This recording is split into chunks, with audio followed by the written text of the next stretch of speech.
Petugas cleaning service ini sangatlah energik. Meskipun dapat shift malam, ia tetap bersemangat. Ia membersihkan kantor polisi itu sambil joget-joget. Sampai akhirnya ia menjatuhkan kotak yang berisi file kasus pembunuhan yang terbaru. Korbannya bernama Antonio Costa. Morgan membaca sekilas file-file tersebut. Dalam file itu polisi menjadikan istri Antonio sebagai calon tersangka. Namun insting Morgan berkata lain. Ia merasa polisi sudah melakukan kesalahan. Ia mencoret kata suspek di papan kasus itu dan menggantinya menjadi korban. Esok paginya detektif Karadek yang memegang kasus Antonio datang ke kantor. Mereka hendak membahas update terbaru mengenai kasus Antonio tersebut. Ia berubah menjadi sangat kesal saat melihat papan kasusnya dicoret-coret oleh orang lain. Tidak ada satupun yang mengaku melakukannya. Mereka kemudian mengecek CCTV. Ternyata pelakunya adalah petugas kebersihan di kantor mereka yang bernama Morgan. Detektif Karadek kemudian menciduk Morgan di rumahnya dan membawanya ke kantor. Kapten Selena mengatakan jika perbuatan mengganggu investigasi adalah kejahatan yang serius. Morgan bisa dipenjara atas tuduhan menghambat penyelidikan. Apa yang akan terjadi selanjutnya?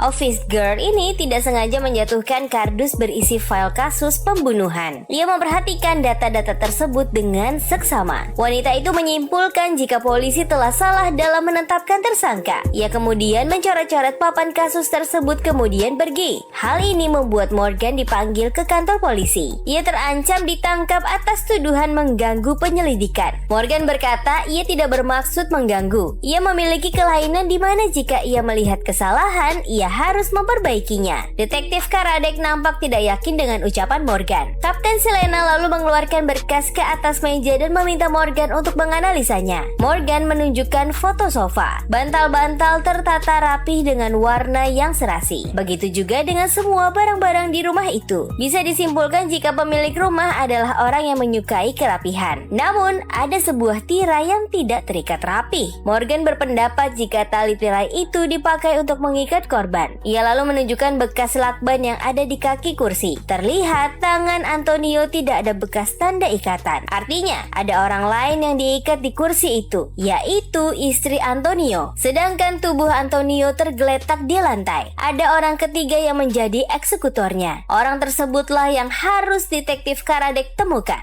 Tidak lama berselang, rekan detektif Karadek masuk ke dalam ruangan. Ia mengatakan jika ia menemukan video seseorang yang datang ke rumah Antonio 30 menit sebelum terjadinya pembunuhan. Namun hal itu tidak membuat Morgan dilepaskan. Ia harus ditahan sampai spekulasinya dipastikan benar. Lanjut ke part berikut.